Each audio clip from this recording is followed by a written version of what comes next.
Welcome to this chess video, everyone. We'll be looking at 10 chess terms that most chess players do not know. And so let's start with the first of these, which is Kotov Syndrome. And I know I've been victim to this many times myself, especially when I was around 1900s or 2000, and all the way up to that, I used to make this mistake a lot. But what exactly is this syndrome? Well, if it's named after this famous chess player here, and it's basically whenever you're in a position, you start calculating a bunch of variations, and all of them are bad, and so you take a look at the very last one that you haven't examined, and then you play that, assuming that all the others failed, so this one might be good. We see a perfect example of Gotham chess losing to Mittens with this exact syndrome. Yo, if I go here, it's forking my king and queen with its pawn. If I go here, it does this. All right, fine. Well, if I go here, it's a fork. If I go here, it's another fork. So I guess the only safe move is this. I didn't even see that. Oh!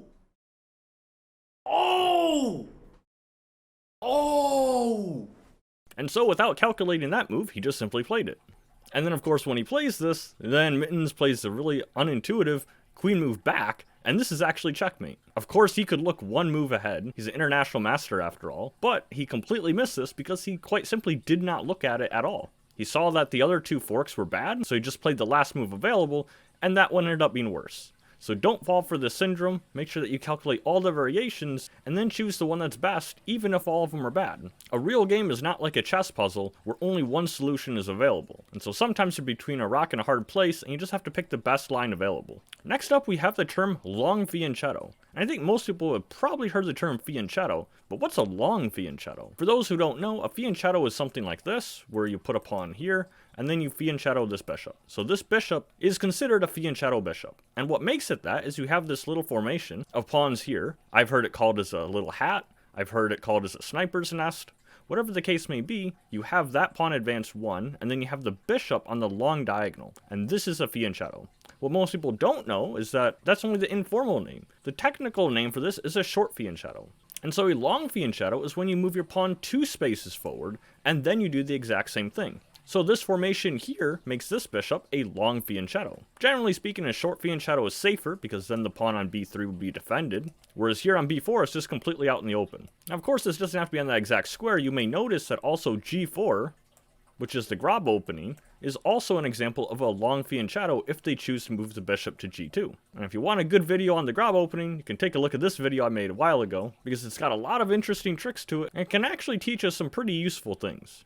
The next one, I think a lot of people have seen before, but didn't know there was actually a name for this.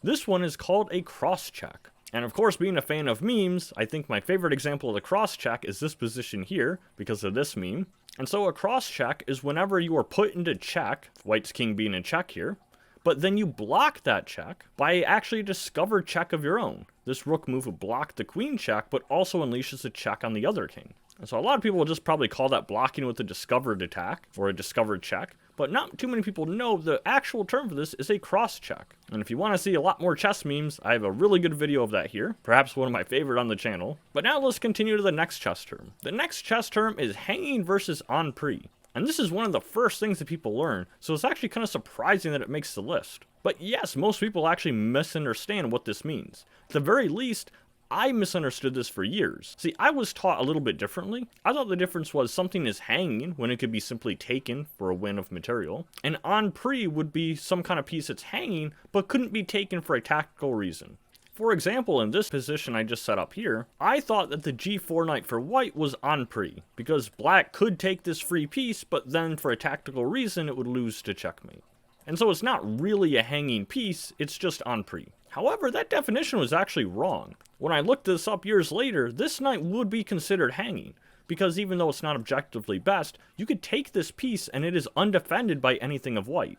And so going back to this example here, we can look at the remove the guard tactic. Rook captures d7 is an exchange sacrifice. If they take back, now the bishop that was guarding h3 is gone, and so rook captures h3, and of course black is going to lose their queen, and in this position they ended up resigning. But if we're technical here, is this pawn hanging or is this en prise? Well, technically, because it is defended by the queen, this pawn is actually en prise. But I know a lot of players would call this pawn hanging. So once again, hanging is if a piece can be taken and nothing is defending it, whereas en prise is it can be taken, but at least something is defending it. The next term here, we have Helpmate.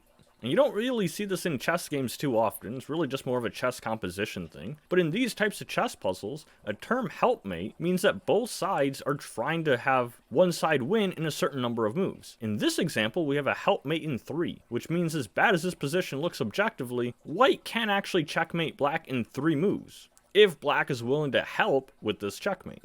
Now this exact puzzle here was actually the first prize from a puzzle competition titled The Problemist. And so in 1982, Jacob Mintz made this position public. Black will promote to a queen, and now in just 3 moves, white is actually going to checkmate black. It would go like this, blocking the check. Queen to b2 looks kind of funny.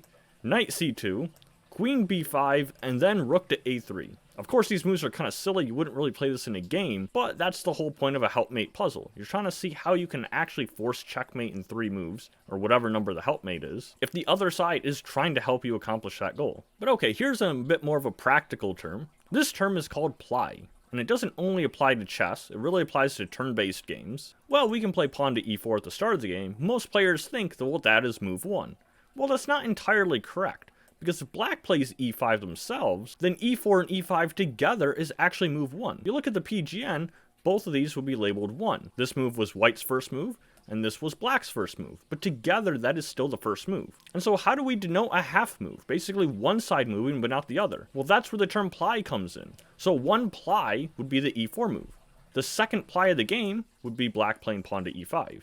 So another way of thinking about it is that both sides have to make a move to be considered a move in chess. Whereas just one side moving, or half a move, is called one ply. So if we play knight f3, that is the third ply of the game, but it is only the second move of the game.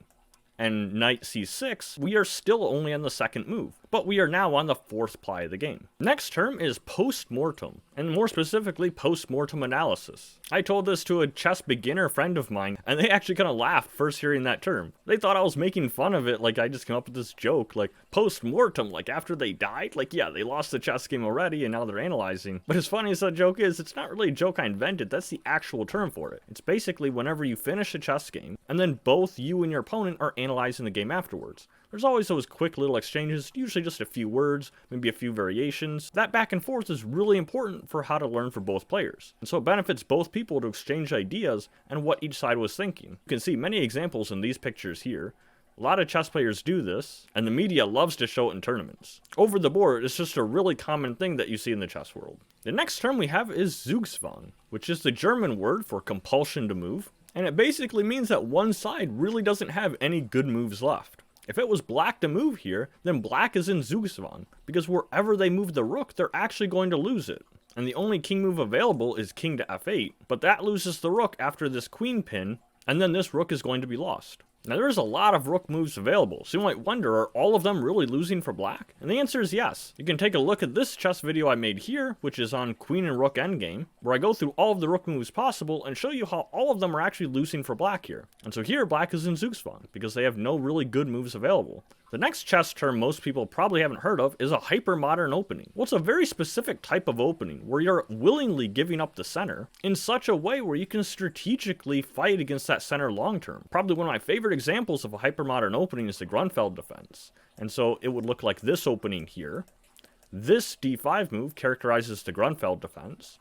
And then it would get the center something like this. We see these forcing moves here, and you can see that black has voluntarily given white the center. Very strange. But their idea is long-term fighting against that center. Moves like bishop g7, putting pressure on the center. White defending that center with their developing move. And then black again attacking the central square. And the entire opening imparts the middle game, and maybe even some of the end game, usually involves these ideas. That is how deep these openings are worked out. If you want some really fun examples of hypermodern openings and a little bit more explanation into these, you can take a look at this chess video I made here on these openings specifically.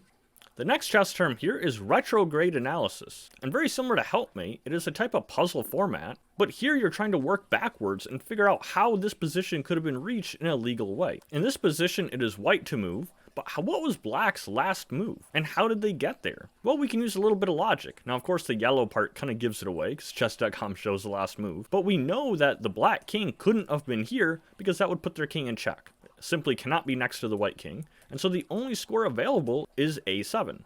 But then how did they get to a7? Because if we imagine the king back, that also would have been a check by the bishop. And so how did the king teleport to this square?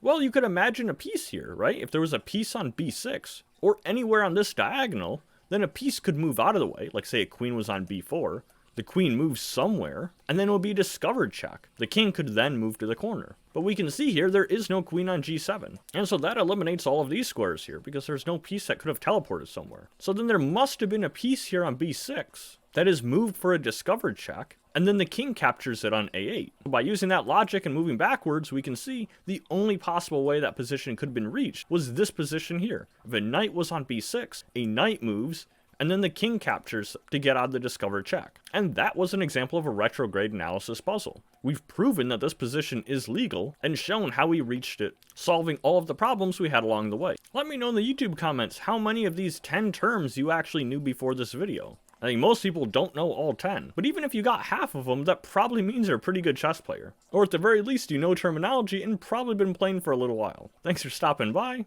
I'll see you in the next chess video.